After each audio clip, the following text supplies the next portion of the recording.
Over the last 12 months I've been lucky enough to go away to a couple of star parties and travel for astronomy. So the consequence of that is that I've not really used my home observatory very much. Over the holidays I've been thinking I should really come into the observatory and make sure everything is serviceable. The equipment that I use is this APM 107-700 refracting telescope. Gives absolutely pin sharp images. It's very good for visual as well as astrophotography. You can see on the top here I've got my original finder scope from my Skywatcher ED80, which I now use as a guide scope. The camera down here is a Central DS CDS 600 Pro 2, which is a modified Canon 600D. It's been rebuilt in its own mount. It's got a Peltier cooler on the back and it's had the IR filter removed to make it very sensitive. And of course it's a crop sensor. The red cage that you can see here I had fabricated because when I was going to a lot of star parties it was very convenient to be able to lift the cage off the mount here and just put in the car without having to re-cable everything when I got down to the star party. The mount that I use is a Skywatcher NEQ 6, which I've had for quite a long time. I had it modified to run off belts and I find that very reliable, but I do need to use that more. I went to a lot of trouble with wiring. I've got a Rigrunner which I've got on the back here, and I've also got this Hitech Astro dew controller, so I've got a dew band on the finder scope, and I also have another one here which fits around the main objective. One of the little jobs that I wanted to do was to get the electric focuser working on the telescope.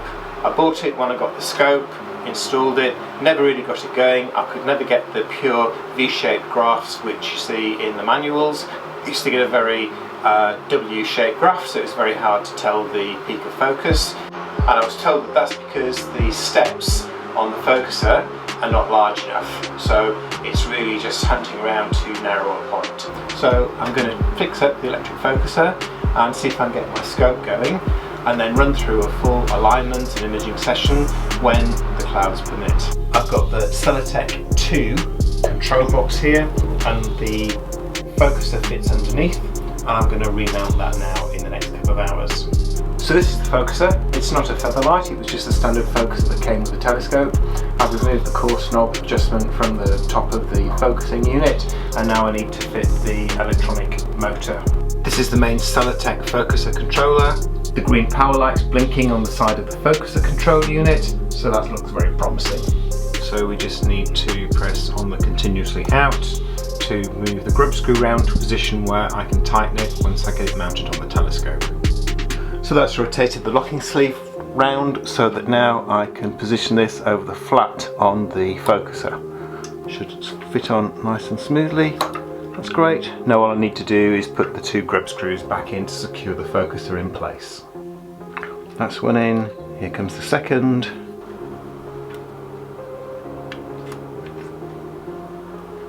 Now just tighten them up with the Allen key. Doesn't need to be super tight, just enough to hold it. Don't to risk stripping any threads. Just check this one's tight. There we go, all secure.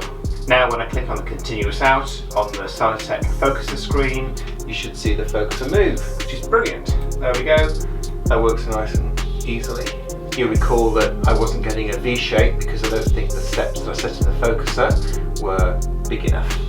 So I've now set the innermost and outermost focus position on the draw tube on the focuser, and I've set those in Sequence Generator Pro, which I use for my automatic focusing routine. I just need to set the approximate point of focus, then all I need is clear skies so I can test it out. It's been so cloudy and I've been away for the last couple of weeks that since I fixed the focuser on, I haven't had any chance to do any astronomy. I did get a chance to do the polar alignment using my Polemaster one night, so I'm all good to go. My target for tonight is M42, the Orion Nebula, and it's a 2-tile mosaic that I'm going to do, and I'm going to get the scope to manage all that automatically using Sequence Generator Pro, which is my image capture and scope control software. So it's time to open up the observatory and time to go to red lighting, and let's see how we go this evening.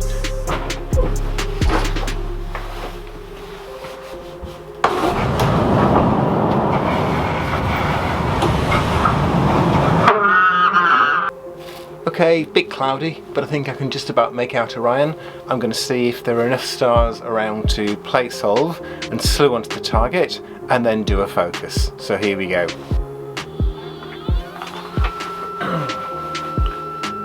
So slewing onto our target. I changed my mind. I'm now going after M78, which is a reflection nebula near Orion, just because it's a little bit higher and Orion started to go behind the neighbour's tree.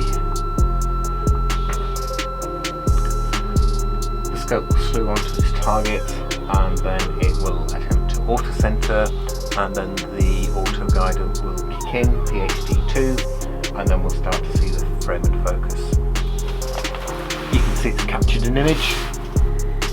So we have a successful plate solve, and it now wants me to rotate the camera, which I'll do using my sea level. I've now manually rotated the camera and it's just checking the rotation. Sometimes it takes a few iterations to get it right. It's now going to start the autoguider. I'm going to speed this up because it takes a little while. So the autoguider is now calibrating.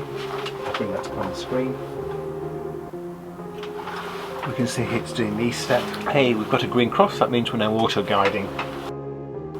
So we're now running the autofocus routine, which you can see going on the screen. Though we seem to have got a nice V-shaped graph. Good quality.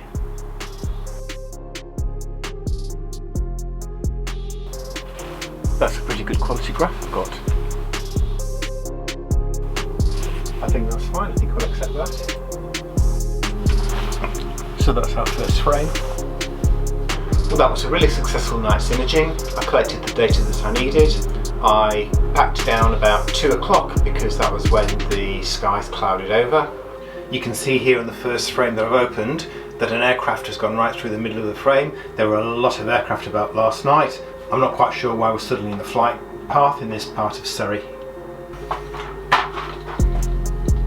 I think I'm actually going to leave the ones with the aircraft trails in and see if Deep Sky Stacker can remove them. You can see that the 5-minute exposure is quite light, and I suspect that might be something to do with the moon. So I've now loaded all my picture files, my darks, flats and offset or bias files, and I've checked mosaic because I'm using a 2-tile of M78. So just click go. I'm going to take 90% of the best of the pictures and stack them. Here we go. I expect this will take a couple of hours to stack, so I'm going to come back and see what the result is later this afternoon. Because it was quite a bright evening with the moon and conditions weren't the best because of the cloud, I didn't really capture enough data to be able to make out M78, the reflection nebula. The forecast for the next few weeks isn't particularly good, so I'm not quite sure when I'm going to get a chance to use my equipment again. So I stacked M78 in Deep Sky Stacker, and I've now opened it in Pixinsight. You can see I tried a couple of different ways of stacking it, and you can see a bit of wispy stuff in here when I stretch it. To be honest with you, it's not great, and I think that confirms my opinion that I probably should have chosen a better target. M42 would have been great, but I just left it a little bit late, and the Orion Nebula had sunk behind the tree in the neighbour's garden. I hope wherever it is that you're watching this video from, that you've got better skies than I have around here. So wish you clear skies and speak to you soon.